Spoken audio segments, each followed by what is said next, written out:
So 2008 Honda Element EX, installing a Pioneer 5200 NEX. This Honda has the 7-speaker system with including the sub woofer. So you order essentially check Crutchfield or check Amazon. You'll find the recommended, I think it's Maestro wiring harnesses.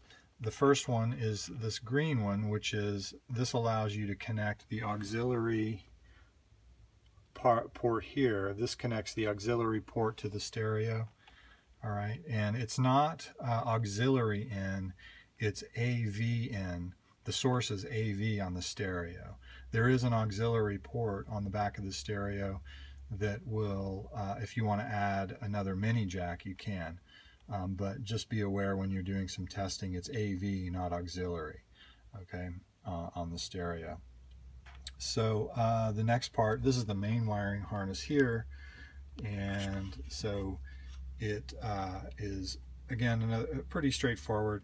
It's all, you know, color coordinated, right? So yellow to yellow off the back of the stereo.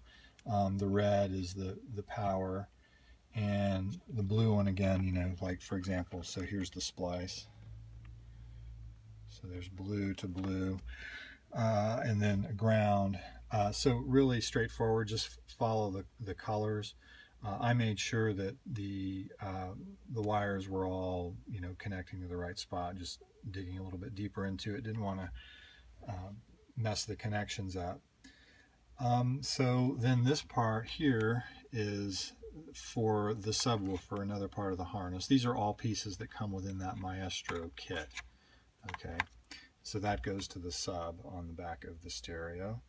And then there is, you may want to order, I did, but I didn't need it. There's another harness here, which is for the antenna. Okay, so the antenna plugs, I believe, into the factory stereo through one of these connections here, this part here, and I think that's correct. My Honda already has an auxiliary, or not an auxiliary, but a separate antenna, and so it already has this part here. I think that's correct, but nevertheless, the antenna is easy to figure out. So the next thing is I installed the Axxess controller here, which allows me to control volume and such, channel mode here. This was a little bit of a process to get set up. The wiring on it is pretty straightforward process. The most difficult wire is the green and white wire that connects to pin number 3 back here off of the harness. And so just to give you an idea, you can see where the splice is. And then this funky tie-in to ground. This is pin 14. I had to actually get a wire, cut a wire that I just sort of had laying around. And so I spliced this into pin number 14 here coming off and back to ground. Okay, so I did have to find a wire on that.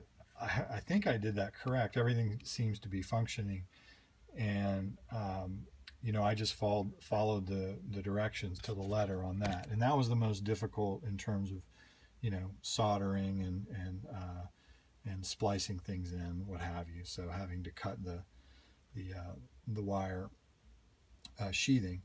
So once I got it hooked up, I started everything up, and it's supposed to automatically recognize your stereo and your system, and it didn't at first. It did some really weird things of increasing the volume just randomly, and the mode wasn't working. So I had to reset it several times, and it was just sort of at a loss. I think I was holding the reset button down too short a time or something. I'm not really sure, but eventually all the lights, the LED lights started flashing correctly, and something started happening, and then it was connected. I don't know what I did, but you know, it took me about 30 minutes to sort of figure it out with the reset button, just following the directions. So hopefully it'll go a little bit smoother, but this is the only part that really concerned me through the process. I thought something was going awry, but eventually it recognized and connected. Okay, so the next thing I did was you can pull all of this stuff off, and you start over here. This panel you just pry off, and then there's a bolt under here for this the trim piece here, and then just a little bit of prying will pull it off. And what that gives you access to is sort of hard to see down there, but you can see I've got USB coming out here, and so also I pulled the fuse panel off under here, which gave me greater access. And I cut a hole, just a small hole, in where the seams are in the panel. You'll see it down there, and just to allow the wires to come through without being pinched or crimped. Okay, so I've got 2 USB ports. This USB will connect to the CarPlay, which is functioning right off the bat, and this is the bottom port, which connects to Android. So the top port on the back of the stereo is CarPlay, iPhone, and this is Android. I have 2 USBs because I've already tested this. Put a flash drive in, and it'll recognize the stereo will automatically recognize the playable media that you have on your flash drive, and so it'll come up as USB 2 is the bottom port. All right, and so then once I have all this stuff off, I took this little piece of trim off. Just takes a little bit of force to get it off. Just pull on it. Then I can run the wires, and then you can see back here the microphone, and get a better angle there. I don't know if you can see it. There are 2 wires in there. Those are from the USB. I cut a little bit of a hole there. Otherwise, the trim wouldn't sit flush and wouldn't actually clip back, this trim piece here. So yeah, once you get that trim piece off, you can run the wires basically right back over, and they come out there. You'll be able to easily thread the wires through the speedometer here, and then it'll come back through, and then you can connect everything. So I haven't hooked up the satellite XM yet, but that'll be probably the most